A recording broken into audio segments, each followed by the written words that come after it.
Outstanding, the ultimate accolade for teachers. We challenge reception teacher Rachel Atkins to go from good to outstanding. A top inspector observes one lesson. 2 experts will fine-tune her practice and improve her presentation. She also gets comments and advice from teachers across the country who've seen her lesson on the web.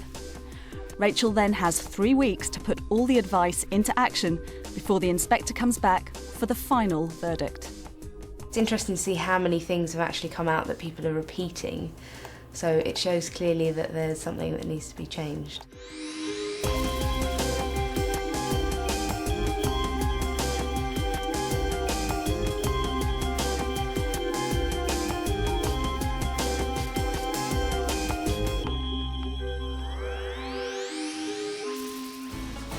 Tyson Community School is a 2-form entry primary in North London. Rachel Atkins is in her 2nd year of teaching. Teaching in early years, I feel like I'm very active. You can run around, you can go outside, you can teach indoors and outdoors. It just gives you a lot more scope for teaching. Right, are we all listening? How do we play Duck, Duck, Goose? The school rates her teaching as good. She has a real passion for early years. You can see it in the way that she is with the children, her manner. And she's just a very active, fun person to be with, and the children love her. Right, can everyone wave their hands in the air? Rachel will focus the challenge of getting to outstanding with her reception class. Blue class is very lively, talkative. I just like the fact that the children find everything so new and exciting. Yuvi! Wow! How did you make that? She makes me laugh. I really like Rachel. Rachel's so nice. And pretty. Whole ethos really is for the children learning to be me, and we try not to dictate to them what to do. We try and plan with their needs in mind as much as possible, but during the day they may decide that they want to do something completely different, so sometimes we have to abandon that and go with what they want to do, which can be quite challenging at times. The challenges for Rachel now are to look at sustained shared thinking, look at how she can really extend the children through her questioning and challenge them. Do you want to run to the gates? Go, go, go, go, go! I just like to just be an excellent teacher. It's the morning of Rachel's first observation. With hundreds of inspections under her belt, School Inspector Claire Gillies leads teams up and down the country. She certainly knows an outstanding lesson when she sees one. Now, this morning, do you remember yesterday I told you that maybe we'd be making some telescopes? Yeah. Rachel has the morning session to impress our inspector. Who remembers the story? Shark in the park. Very good. Now, this morning, I'm going to be making some telescopes over on this table with the monkeys. And on the maths table today, we have some strawberries. You can count them, you can add them together, see how many are in the different baskets. And on the back table, we've got the hammer and pins, because I know how much you all enjoyed it yesterday.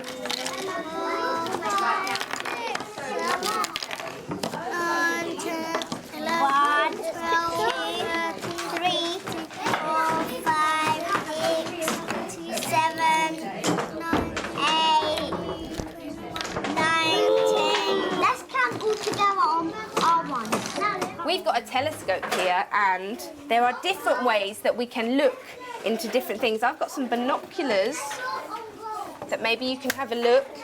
And we've got some magnifying glasses. You can have a look at that one.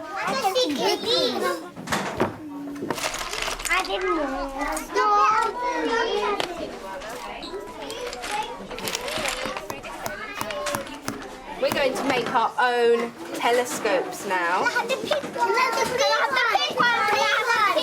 One for Bushra, one for Yusuf. I want the pink one. Hello, everybody. Do you want some help with that one? Should we try this one again?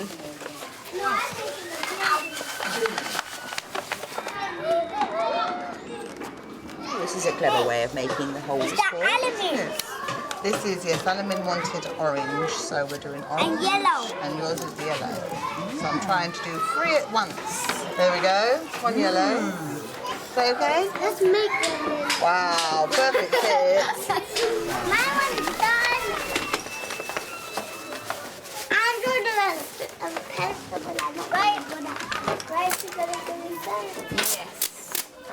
for your son. So that says I can make my own shark in the park telescope. Do you have one? Timothy Pope is looking through his telescope.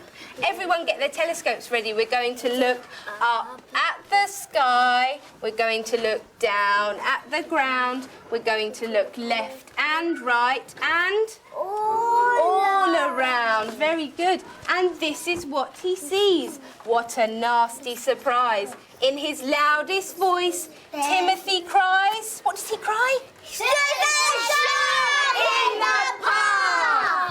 There's a shark in the park! Who can tell me what happened at the beginning of the story? Amrita. Up and down, left and right and all around. Well done. And you remembered all the words. Fantastic, Amrita. Jessica, do you remember something that happened in the middle of the story? We saw a cat in the middle. Well done, Jessica. What happened at the end? Bushra. The shark and the dad and a Timothy. Well done. You remembered all the characters. We're all going to stand up now. If you'd like to go and get some water, you can go and get some. Make a line, or you can go and choose something to do. Okay, let's choose. Which one would you like? We have runner bean. We have a courgette. On this one. What's that one? Oh, sunflower. Listen. Should we plant a sunflower? Yeah. Now you're going to press it really firmly into the soil. Where do you want to put it? Do you think that's going to be good? Should we push it down? What do you think they might need? Mushrooms. Water. They need water. Well done. What's the water? Maybe not too much water. If you put too much on it, then it might drown. Do you think we need anything else to help it grow? It needs more water. What can you see in the sky today that's really, really bright? A sun. Well done, Aaron. The sun. That's what we need. We need the sun to help our seeds grow as well. So how did Rachel get on? Well, Rachel, I certainly enjoyed my morning a great deal with you and the reception class. You have a very calm rapport with them, with nice ways to get them all to concentrate and listen to you when you want. So coming to this morning, what were the big things you hoped they'd have moved forward on by the end of the session? I wanted them to actually make the telescope themselves without support, which was obviously the main... So that was the key, physical. Yes. But then obviously the telescopes could link to knowledge and understanding of the world and how we wanted to get a real telescope in. Now, the telescope came in today for the first time, was it? Yes. None of them actually looked through it that I They saw. didn't know. And that to me was just, I was just so, because when I was asking some of them, you know, why do we use telescopes, what are they for? I don't think many of them have got much concept. Then that's just to reflect on what you'd set up for the other tables. It's a question of what is the purpose, what is the meaning that you hope might come out of some time spent there. That's just a thought. Yeah. And then we had the sort of session sitting round the square, and there was some lovely miming, some lovely talking. But again, I think occasionally you could have asked another question. Try to extend as much as you possibly can. And if I leap from there up to the wonderful sensory garden, I think again we could have done with some more extending questions. So there are certainly some really good features there for you to build on. And thank you very much indeed for letting me share the morning. It was fantastic. Thanks for coming. With the first observation over, the inspector highlighted Rachel's need to make the planned activities link more strongly to clear learning objectives and to increase the level of challenge for the children.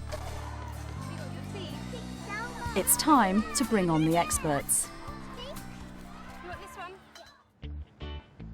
To boost Rachel's progress, help comes from early years consultant Hilary Bell and presentation and communications coach Mo Shapiro. They start by watching Rachel's lesson. Do you remember yesterday I told you that maybe we'd be making some telescopes? You know, she has a lovely relationship with the children, and she's really calm and patient with them. I'm going to be making some telescopes over on this table. What I'm going to be looking at is increasing some variety in her voice and body language. I'm going to be looking at increasing the level of challenge and ensuring that the children have a lot more choice. Well, hello, Rachel. I've watched your session, looking to see how we can perhaps just raise the stakes a little. So we're going to look first at the focus activity, which was making telescopes. Yeah. It was such a shame the children didn't actually really use them. And I thought maybe if you did it again, you might like to think about having one session where they just look through the telescope. You have that whole discussion about their purpose, where they're used, how they're used, who uses them, all of that. And then maybe the following day or the next week, they could have made a telescope. Yeah, that's a good idea. Because then they would have come to that practical activity with a much broader knowledge base. So then the actual making of them, you actually showed them how to make a telescope. And then they all made it. Now, what I could see from your classroom indicated that actually the children did have access to all the resources. So it would have been feasible for them to have decided whether they wanted paper, what colour they wanted, whether they wanted things like treasury tags or split pins.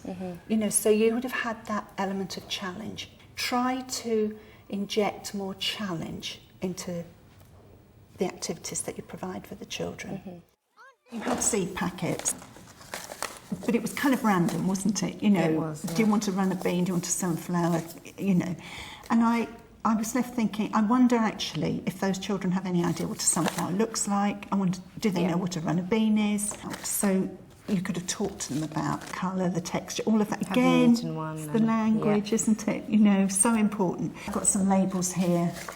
So maybe the name of the plant on one side and the child's name on the other side. So they've got that ownership, haven't they? And then they'd know where they were because the seeds went in and then no one could find them. Precisely. Also, a range of books. You know, again, non-fiction books as well as fiction books about flowers and plants and vegetables, so that the children can see what they're planting will look like eventually. You know, I think it's about using all the opportunities you can to actually enrich their vocabulary. We could look at this. This is just a little checklist, thinking about body language and voice. And we've got numbers 1 to 5 here. And if you just mark for each of these where you think you were in that lesson. Breathing, maybe put it there. Okay. Enthusiasm. I mean, I think you have lots of enthusiasm. It just doesn't always shine through. Volume, probably about there. Yeah, and I think you're good at varying the volume. Variety. Yeah, I think you're right. It's interesting you're humming. There's something there, isn't there, that we could really work on and get some more variety. I'm going to be making some telescopes over on this table with the monkeys. I noticed that you're really good with your volume. You change your volume. Sometimes you speak loudly, sometimes you whisper very quietly.